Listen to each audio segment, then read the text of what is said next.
ناوم کامیل ژیرە لە بنەماڵەیەکی ڕۆشنبیر لە سلێمانی هاتوومەتە دنیاوە. ساڵی 1934 چاوم بە ژیانە هەڵهێنا. هێشتا تەمەنم 4 ساڵان بوو، خوێندنم لە حوجرەوە دەست پێ کرد. یەکەم جار لە حوجرەی نەجمەدین مەلاوە لەبەر خانەقا ماوەیەکیش لە حوجرەی مەلا بەکر لە گۆمەگەر سوتاوە هەر لەبەر خانەقای شاری سلێمانی. دوای ئەوە کە چوومە قوتابخانەی خالیدیە، وتم من خوێنەواریم هەیە، لە حوجرەوە فێربوو بووم، یەکسەر لە پۆلی 2 دایەنام. پۆلی 2 3 و 4م لە قوتابخانەی خالیدە تەواو کرد. دوای ئەوە چوومە قوتابخانەی ئێواران زانستی. لە بەغا لە پەیمانگای ئەمریکی بۆ فێربوونی زمان 8 کۆرس زمانی ئینگلیزیم خوێنەوە، کۆرسێکی زمانی ئەڵمانیم خوێنەوە. ساڵێکیش لە پەیمانگای هونەرە جوانەکان لە بەغا هونەری نواندن و دەرهێنانم خوێنەوە. وەختێکیش کە قوتابی بووم، چالاکی شانۆییمان زۆر بوو، هەم وەکو نوێنەر، وەکو مۆمەسیل، هەم وەکو نووسەر بەشداریم لە هەندێ شانۆنامە کردووە. چەند شانۆنامەیەکم نووسیوە لە ژیانمە، جگە لە نووسینی هۆنراوە و چیرۆک و ڕەخنە و ئەو شتانەی سەر.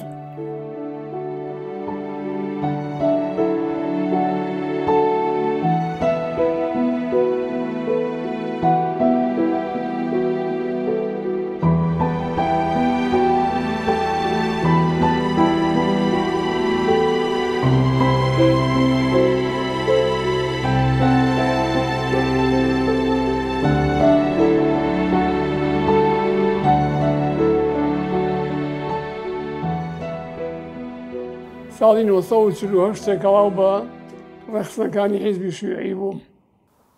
بۆ ماوەی 10 ساڵ لەو حیزبا مامەوە. هەر بەهۆی ئەو حیزبەوە گەلێک جار گیراوم و زیندانی کراوم و نەفی کراوم. جارێک نەفی کرام بۆ شوعیبە لەو لاوەسرەوە، نزیکەی ساڵێک لەوێ دەست بەسەر بووم، بەڵکو زیندانی بووم لەوێ. ساڵی 1954 بوو، 54 و 55.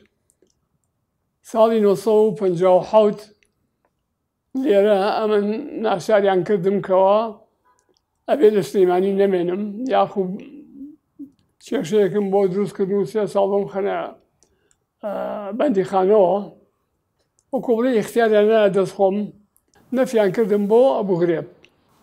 دوای کودەتاکە ئیتر ئازاد بووم. وەلەو ماوەیەشە کە لە بەغا بووم، نەفی بووم، ئەوبایە ڕۆژی 2 جار بەیانیان و ئێواران چوومایە واژووی تۆمارێکم کردایە لە پۆلیسخانەی ئەبوغرێب. بەڵام بە ڕۆژ ئەچووم بۆ بەغا. لە بەغا تێکەڵ بە گەلێک کەس بووم.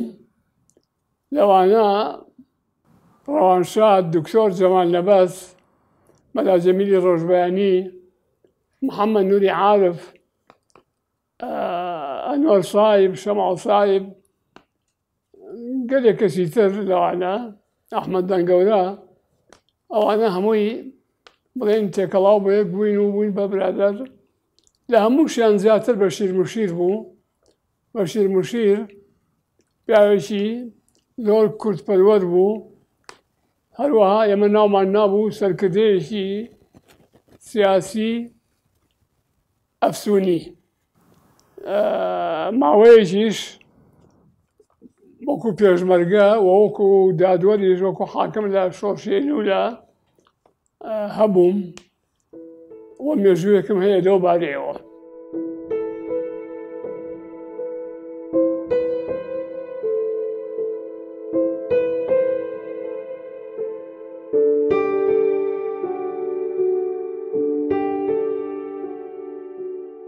ئەو بەرهەمانی کە بوومە یەکەم جار پەرتووکێکی بچووک بە ناوی ئافرەت و نوشتەوە کەەوە شانۆنامەیەکە یەکەم دیوانی وەڵگاوەکەم لە ساڵی 1950 چاپ کراوە، دیوانی کوردایەتی 1960 چاپ کراوە، دیوانی جوانی 1983 گەورە پیا و 4 شانۆنامەیە ساڵی 93 چاپ کراوە، هەڵبەستەکانی ژیر ئەوە کۆمەڵی هەڵبەشتی منە ساڵی 93 چاپ کراوە، ئەنجا کوردایەتی و دەوڵەت کتێبێکە ساڵی 1994 چاپ کراوە، کتێبێکی کەم هەیە بە عەرەبی چاپ کراوە ساڵی 2002، هەروەها پەرتووکێکی تر کوردایەتی و سەربەخۆیی 2002، کوردایەتی بیر و بزافە 2006 چاپ کراوە، کوردایەتی و گەندەڵی کۆمەڵی چیرۆکە 2008 چاپ کراوە، کوردایەتی و جوانی 2010، وەڵامی 62 پرسیاری هەڵەبەرزنجی 2014 چاپ کراوە، کوردایەتی و دژە ناوخۆیەکان ئەویش کتێبێکی ڕەخنەئامێزە 2015 چاپ کراوە.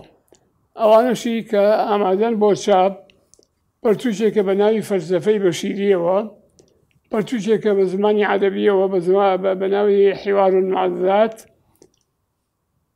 و پەرتووکێکم ئامادە کردووە کە ئامادەیە بۆ چاپ بە ناونیشانی سەبارەت سەربەخۆیی کوردستان. پەرتووکێکی کەم دیسان ئامادەیە وەلەو چاپی ئەلەکترۆنی کراوە بەڵام بۆ چاپی سەرکاغڵی هێشتا نەکراوە بە ناوی باخچەی هۆراوەکانمەوە. دوا پەرتووک کە هەمە یادەکانم کە بڵێن ئەم ساڵ هەمووی نووسیوتەوە و تەواو بۆ ئێستا لەژێر چاپایە.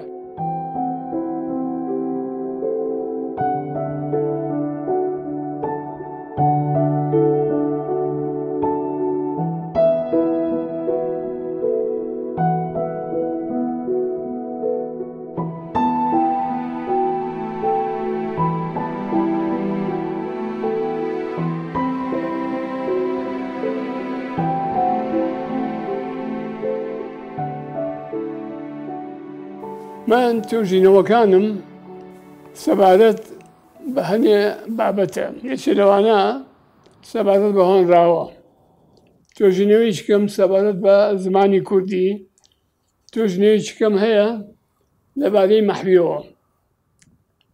ئەمانە ئەم سێ توێژینەوەیە بە نیازم ئەویش لە پەرتووکێکە چاپ بکەم کە ئەویش ڕەنگە 3 ساڵی لاپەڕەیە بگرێتەوە.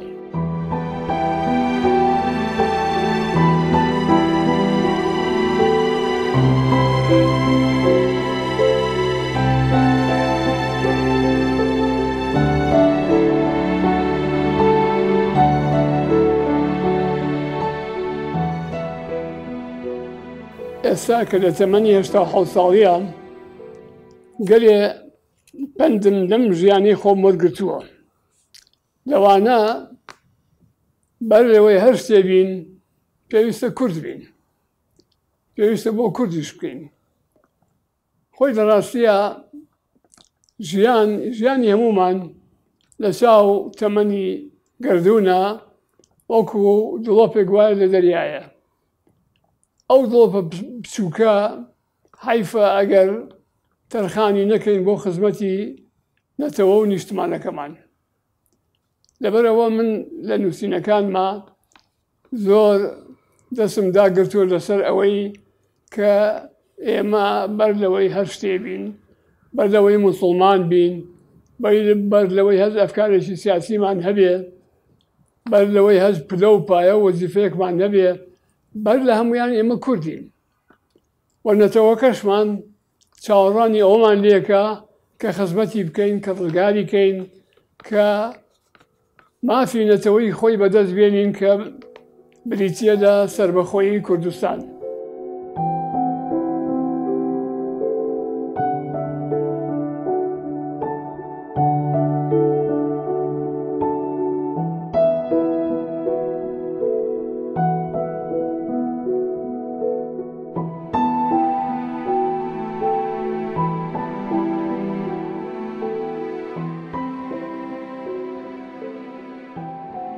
لە 14/4/1959 بڕیاری دامەزرانی کاژیکماندا.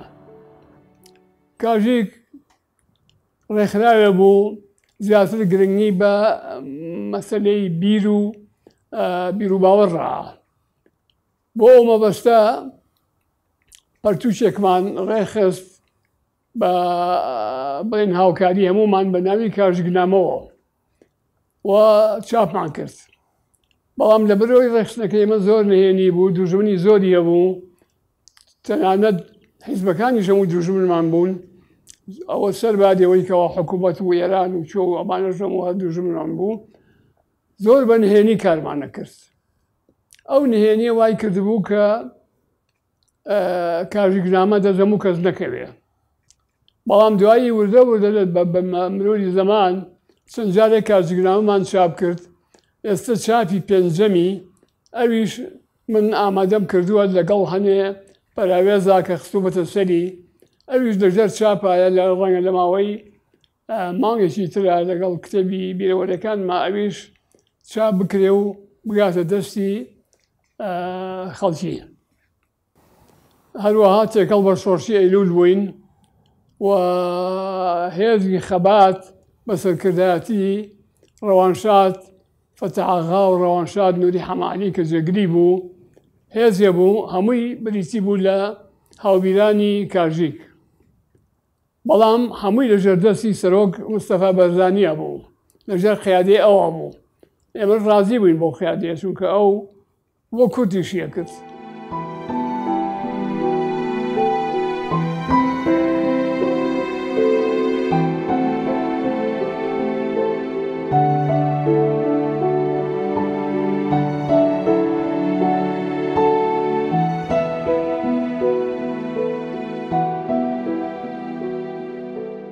ساڵی 1954 هۆنراوەیەکم نووسی بردم بۆ ڕۆژنامەی ژین. ئەو کاتە گۆران سەرنووسەری ڕۆژنامەی ژین بوو لە سلێمانی کە هۆنراوەکەی خوێنەوە زۆری بەدڵ بوو، وتی تۆ بارێکی باش هەیە بەردەوام بە. ئیتر ئەو قسەیە هانیام بۆی بەردەوام بم لە نووسین لە شعر. ئەوە بوو یەکەم بەرهەمم دوای ئەو قسەیە بەرهەمێ بوو شانۆنامەیەک بە ناوی ئافرەت و نوشتەوە لەگەڵ تەمسیلەی عەڵتەیلا پێشکەشمان کرد لەسەر شانۆ. دوایەوە ساڵی 57 دۆکو باسم کرد و گێڕامەوە یەکەم دیوانی هۆنراوەکانم چاپ کرا. ئیتر دوای ئەوە بەردەوام هەم خەریکی هۆنراوە بووم و هەم خەریکی نووسین بووم. لە نووسینەکانما بەگشتی جگە لە لایەنی ئەدەبی لایەنی سیاسیشی گرتوۆتەوە، لەو بوارانە زۆرم نووسیوە.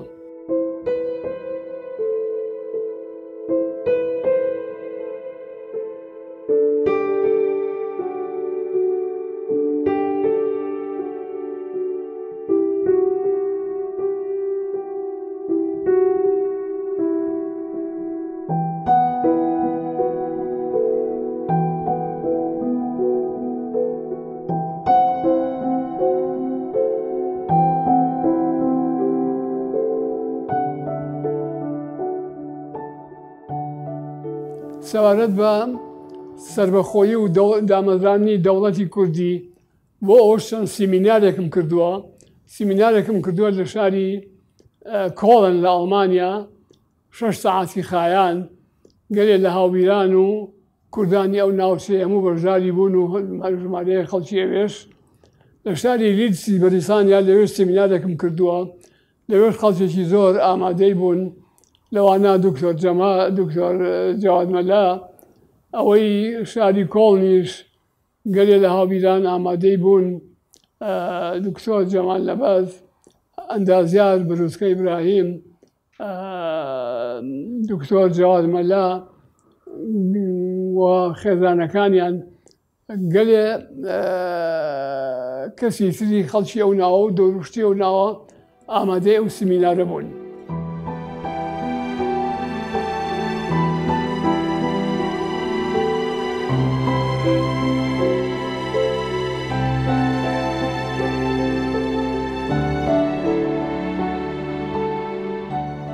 ساڵی 1950 من ئەو کاتە دوورخراوەیەکی سیاسی بووم لە ئەبوغرێب، بەڵام ڕۆژنامەی ژینم پێگەی خوێنەوە سێرم کرد خەڵاتێک دووسراوەکەوە هەر کەسێ بڵێن بەسەر بەهادی کوردستانە هۆنراوەیەک هەڵا وەبیێ بۆ لیژنەیەک نیژ ئەو کاتە زۆر نەبوو دەسما بۆ هۆنراوە منیش لەو کاتە کە دەست بەسەر بووم و لە بابلودۆخێکی ژیانی خراپە بووم، بەڵام ئەو هۆنراوەیەم نووسی هۆنراوەی بەهادی کوردستان بە پۆستان نردم بۆ لیژنەکە. لە ڕاستیە من چاوەڕوانی ئەوە نەبووم کەوا هیچ بڵێن پلەیەکی پێ بدرێ کەچی بە پێشەوانەی تەسەوری بنەوە بە پۆستان نامەیەکم بۆ هات دەڵێ پیرۆزبایی لێەکەین هۆنراوەکەی تۆ یەکەم دەرچوو و وەرە بۆ شوێنی لیژنەکە بۆ ئەوی خەڵاتەکە وەرگری و ئەو خەڵاتە ڕاستیە بوو بە کردەوەی دەرگایەک بۆ من چونکە هەر لەوێ داوایان لێکردم وتیان یانەی سەرکەوتن لە بەغا ئیمتیازی گۆڤادێکی وەرگرتووە ناوی هیواوە هێشتا هیچمان لێ نەکردووە تۆ مادەم توانات هەیە وەرە ئەو گۆڤادە بەرێ بەڕێەوە منیش بەبێەوەی بڵێم من دوورخراوێکی سیاسیم ڕازی بووم.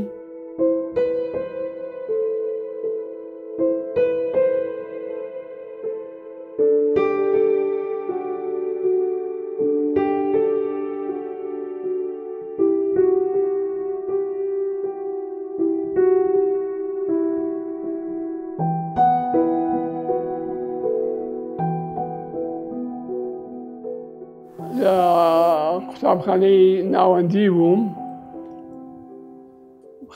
خەریکی شانۆگەری بووین هەموو ساڵێ شانۆگەریەکمان پێشکەشە کرد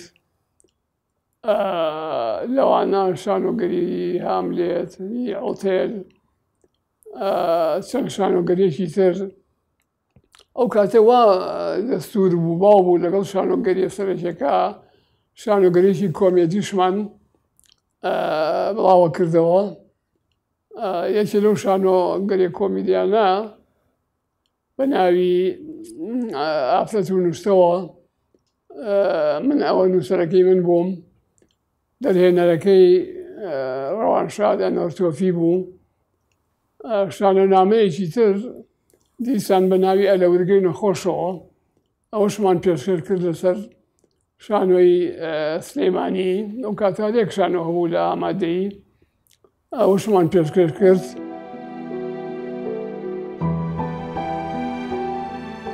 ئەوە جەژنە لەکەل دەرکە و هیلالی لەلای ژیر شینە بێ ناز و دەلالی بەڵێنەوەی دەمە میری و ئەهالی شرابی لانی ڕومانی لە نالی حرامە بێمەزەی ماشێکی لێوانی.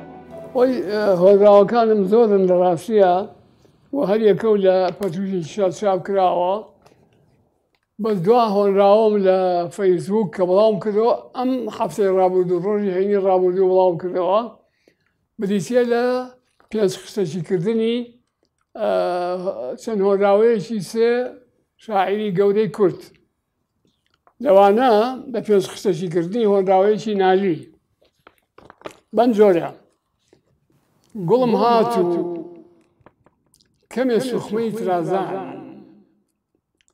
شەوی دەیجووری گۆڕی بۆ چراخان هەموو پایتەختی بابانی خرۆشان لە دوگمەی سینە دوێنێ نوێژی شێوان بەیانیدا سپێدەی باخی سێوان.